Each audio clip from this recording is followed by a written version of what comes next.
Academic ক্যালেন্ডারে অনেক আগে আমি দেখে রেখেছি যে 12 মে স্কুল ছুটি আছে আর সেদিন পড়েছে বৃহস্পতিবার। তো এমনিতে বৃহস্পতিবার ঠাকুর পুজো দিয়ে সময় হয় না সেভাবে যে ঠাকুরের আসনে কাপড়গুলোকে চেঞ্জ করব। তো সেদিন ভাবলাম যে আজকে এত সুন্দর বৃহস্পতিবার স্কুল ছুটি, তো স্নান করে ঠাকুর ঘরে এই দেখো ঠাকুরের কাপড়ের চেঞ্জ করলাম, সুন্দর করে বাসনগুলোকে লেবু দিয়ে খুব সুন্দর করে মেজে এই দেখো ঠাকুর পুজো দিচ্ছি। আর আজকে সত্যি মনটা এত ভালো লাগছে, ঠাকুরের আসনটা দেখতেই যেন ভালো লাগছে। আমরা তো প্রতিদিনে কাপড় চেঞ্জ করি, কিন্তু ঠাকুরের আসন কাপড় চেঞ্জ করার জন্য আমাদের প্রতি বৃহস্পতিবারই সেভাবে সময় হয় না। সকাল বন্ধুরা, কেমন আছো তোমরা সবাই? আশা করছি তোমরা সবাই অনেক ভালো আছো, সুস্থ আছো। আমিও ভালোই আছি, যদিও প্রচণ্ড গরম। তবে আজকে বাড়িতে স্কুল ছুটি, সবাই মিলে বাড়িতে গরমের মধ্যে ছুটিটা কাটাবো। তো সকালবেলা উঠে স্নান করে ঠাকুর পুজো শেষ করে চা খেয়ে দেখো ছেলেকে ব্রেকফাস্ট দিয়েছি, ছেলে খাচ্ছে ফ্যানের সামনে বসে। দেখো ফ্যান চলছে, আমাদের সিলিং ফ্যানটা এখনও আসেনি, দেখা যাক আজকে খবর দেবে, যদি ভালো হয় নাহলে নতুন একটা আনতে হবে। তো আজকে ভালোই হয়েছে বৃহস্পতিবার, ঠাকুর ঘরে অনেক কিছু মানে ঠাকুরের কাপড় বদলি করা, ঠাকুরের বাসন ধুয়ে অনেক সময় লাগলো, প্রায় 9:30 বেজে গেল আমি ঠাকুর ঘর থেকে বেরোলাম। তো চলো সারাদিন সঙ্গে থাকো, আর বাড়িতে আমি থেকে কিভাবে সময় পার করি তোমরা স্কিপ না করে সম্পূর্ণ ভিডিওটা দেখো।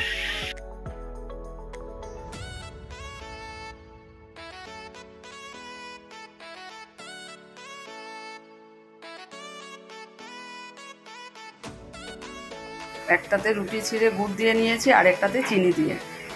আজকে আমিও দুধ রুটি আম দিয়ে খাবো, আর অমিতাভকে শুধু দুধ দিয়ে দেবো। আজকে হঠাৎ ইচ্ছে হলো যে প্রতিদিনই তো সবজি দিয়ে বা আচারও রেখেছিলাম, দেখো ছেলেকে দেওয়ার পর যে আমিও আচার দিয়ে খাবো, হঠাৎ মনে হলো না আজকে আম দিয়ে দুধ দিয়ে রুটি খাবো। তো এই যে রেডি করেছি, এখন দুধটা দেবো আর সাথে আম নিয়ে নেব।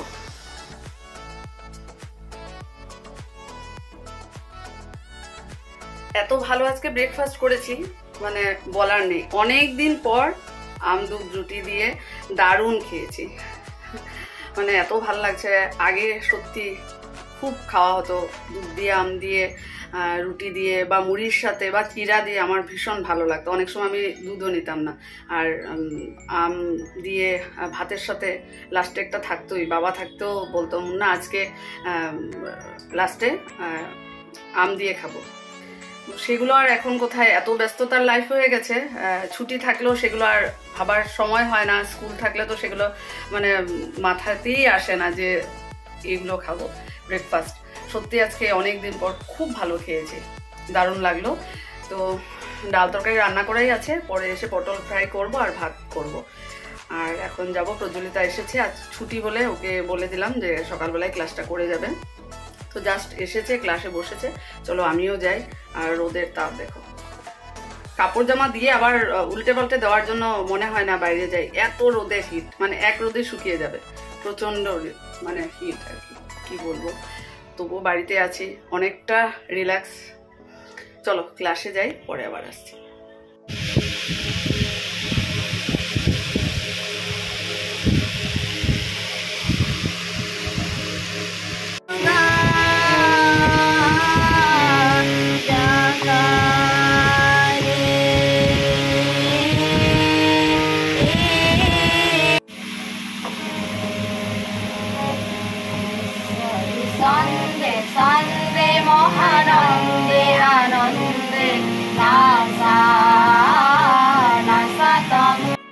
কি বলো তো, এটা লঙ্কা, এটা বন্দনা বৌদির বাড়ির গাছে হয়েছে। আর এই ছোটোগুলা জানো একদম ঘির গন্ধ।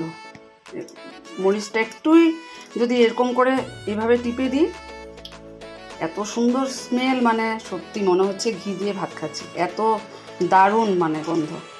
তো আজকে দিল সকালবেলা। আর এই লঙ্কাটাও ভালো, এটাতেও ঘি গন্ধ করে। এটা এখন রেখে দেবো।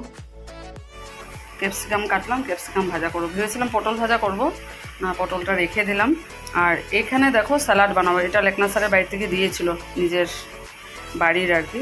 তো অনেক দিন, এক সপ্তাহে হবে দিয়েছিল, ভাবলাম কি জানি নষ্টই হয়ে গেছে, আমার আর বানানো হয়নি। স্যালাড বা তরকারিও খাওয়া যায়, তো যাক এখন স্যালাডের জন্যই কাটলাম। দেখো খুব সুন্দর,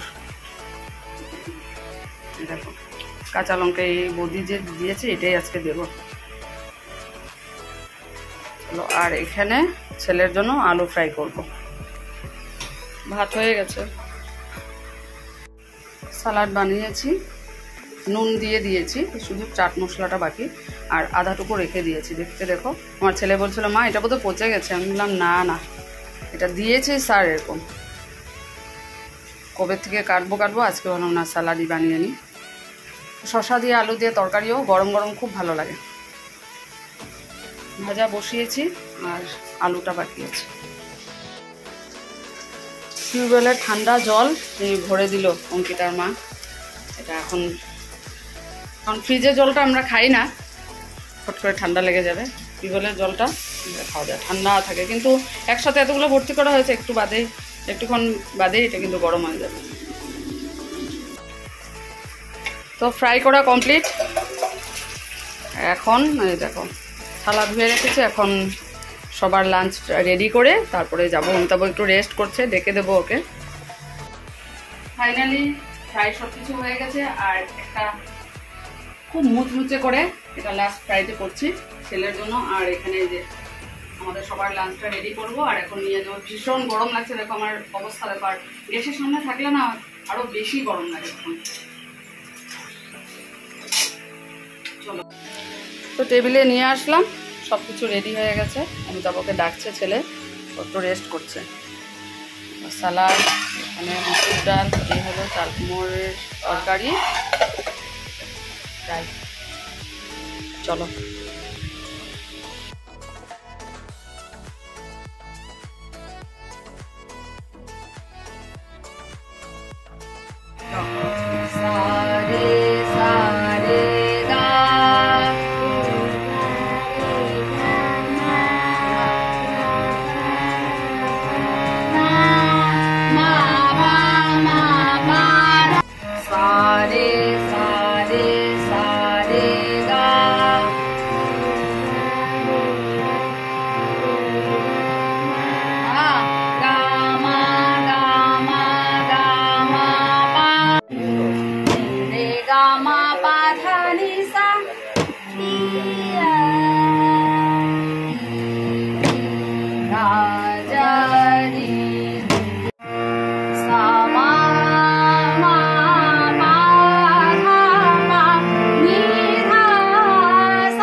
ক্লাস শেষ করলাম।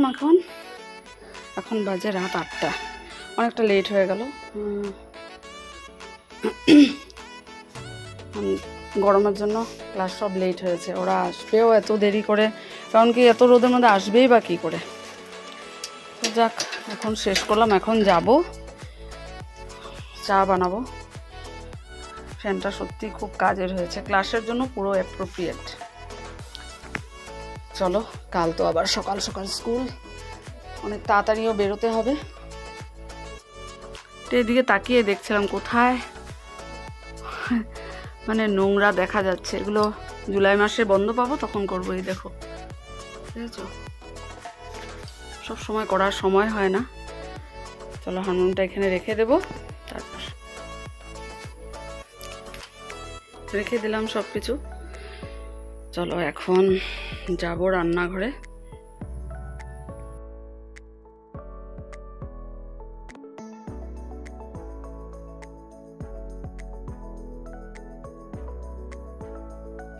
এই দেখো, সন্ধ্যার চা বানিয়ে এনেছি, আর এখানে আছে সমোসা চাট।